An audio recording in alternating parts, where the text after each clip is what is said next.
Why do we consider the Patterson and Gimlin Bigfoot film to be among the best video evidence? I think there are a lot of weird circumstances about the situation, and I also think most of the talking points regurgitated on this sub about why it's good footage are relatively misinformed.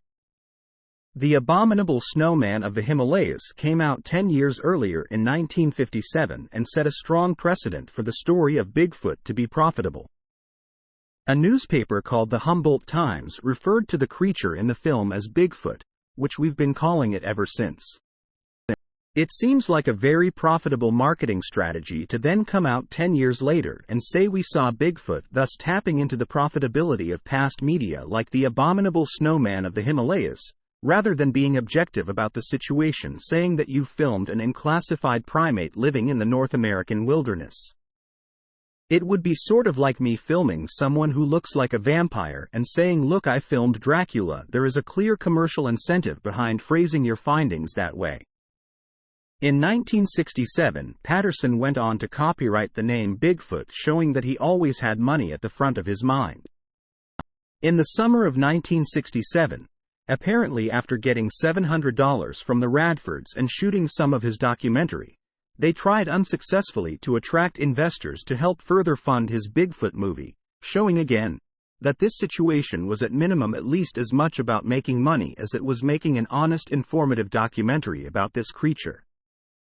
Even if you are money hungry, it should seem apparent that if you're the one to prove the existence of this creature, you will become so renowned that you shouldn't be worrying about having the copyright to the name Bigfoot. That is, unless you know that the existence of the commercial image of Bigfoot is the only thing that you actually have going for you. Another interesting point worth considering is, in May-June 1967, Patterson began filming a docudrama about cowboys being led by an old miner on a hunt for Bigfoot.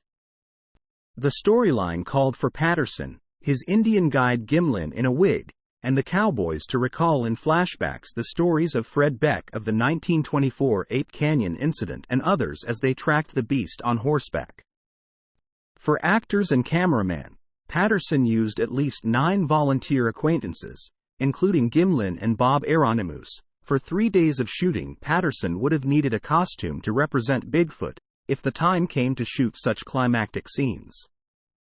We could of course give him the benefit of the doubt and say that he probably did not have a Bigfoot suit lined up for his film whose plot revolved around Bigfoot, but that's obviously suspicious in the grand scheme of things.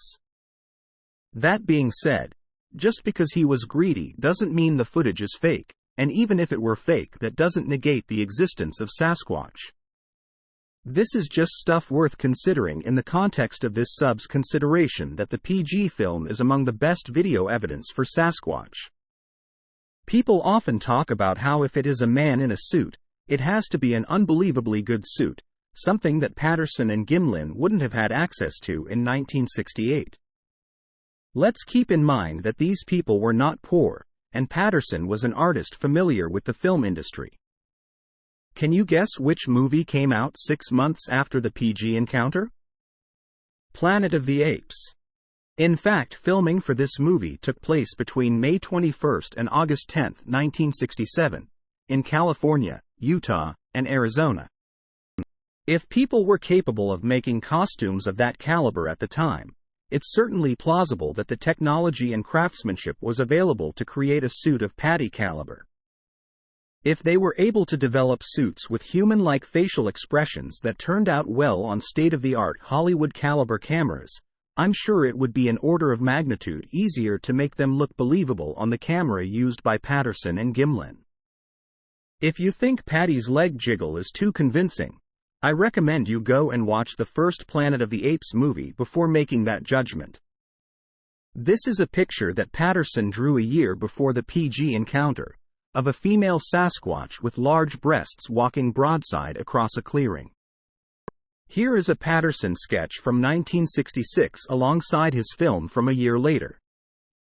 As a final note, I would like to point out that it was alleged by friends and locals that Patterson had been caught doing Bigfoot hoaxes previously. Let me also note, Bob Aronimous, who had a role in their Bigfoot docudrama and was a friend of Patterson, has come out and said that the whole thing was a hoax and that he was the one wearing the suit in the footage, for which they paid him $1,000. Bob could of course be lying, but it is worth thinking about.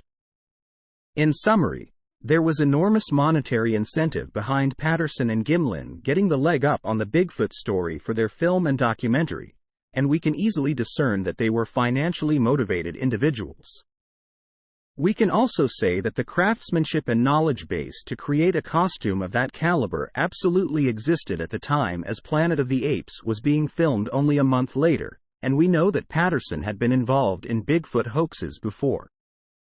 I can't say for certain that the footage is of a man in a suit, and even if it were, I wouldn't say that the implication is that there is no unclassified primate living in the North American wilderness, but given the suspicious circumstances, it doesn't seem appropriate to me to consider this footage to be among the best video evidence.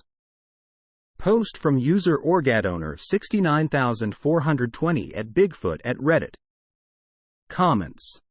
As a final note, I would like to point out that Patterson had been caught doing Bigfoot hoaxes before, not one, but three. The Montana Bigfoot Incident. In 1962, Patterson claimed to have captured a Bigfoot in Montana, but the creature turned out to be a local man in a costume. The Yakima Bigfoot Hoax. In 1967, just months before the Patterson-Gimlin film was shot, Patterson and an associate named Philip Morris reportedly attempted to create fake Bigfoot footprints in Yakima, Washington. Alleged. The Bigfoot costume rental business. Locals claimed that Patterson had ran a business renting out Bigfoot costumes to local pranksters in the years before the film was shot. I have never heard of these. How much documentation is there for them? Personally, I am on the fence about the PGF. Generally, I don't think anyone should get too emotionally invested in any specific individual piece of evidence. Comment from user Occam's Volkswagen at Bigfoot at Reddit.